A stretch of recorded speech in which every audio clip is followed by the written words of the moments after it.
Au niveau du premier pan, les catalyseurs de la paix et de la citoyenneté, elles se feront dans la première période du 21 au 31 août. Donc vous comprenez que nous sommes déjà dans cette période puisque nous sommes au lancement du mois. Normalement, c'est le 21, le mardi passé, qui devait consacrer ce lancement-là.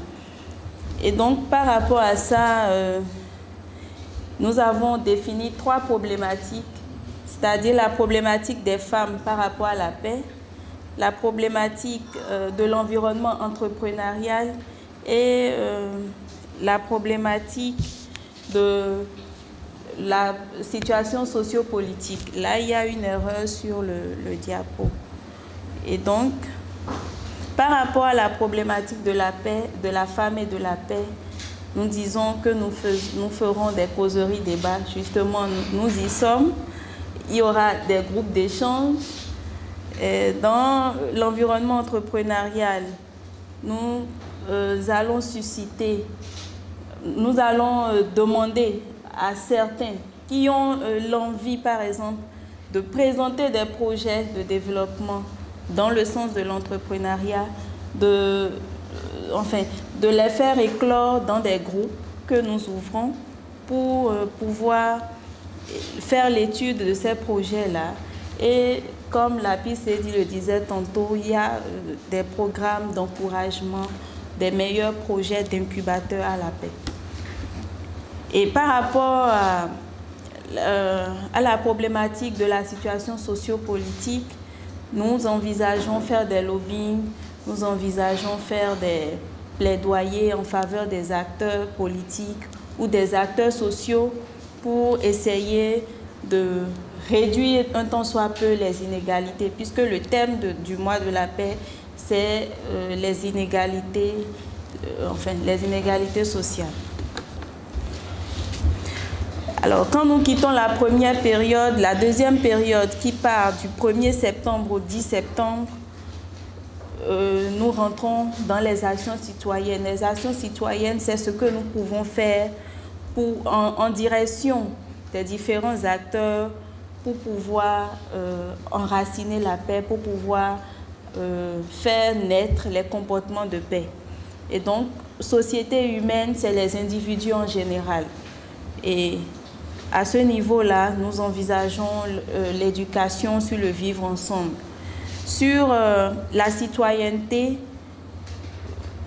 tout à l'heure, Madame Evelyne Quenom le disait, il s'agira pour nous de faire des jeux éducatifs à travers les médias, la radio, les médias sociaux et autres.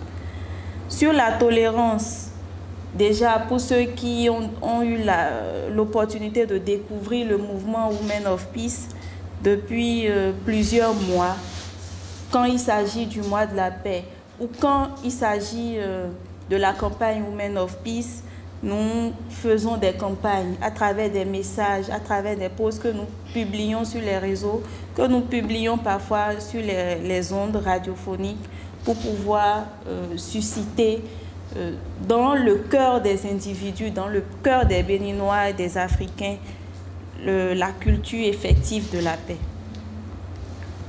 La dernière période que j'avais nommée les laboratoires collaboratifs de réflexion se feront du 10 septembre au 21 septembre qui consacre la Journée internationale de la paix.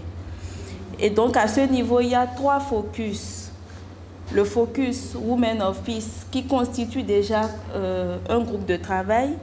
Le focus Jeunesse pour la paix qui est également un autre groupe de travail. Et le focus des experts qui n'est rien d'autre que tous ceux-là qui sont outillés, qui ont l'expertise dans le domaine de la paix et du développement, qui pourront conjointement élaborer des plans d'orientation avec Women of Peace, avec le focus Jeunesse pour la paix, pour pouvoir dégager un plan de travail triennal qui aidera à planifier des activités ou des projets qui n'auront qu'un seul but de faire naître la paix dans notre monde. Donc, c'est le sens de l'agir, de l'éducation et de l'enracinement de la paix pour une plus grande humanité. Alors, je vous remercie.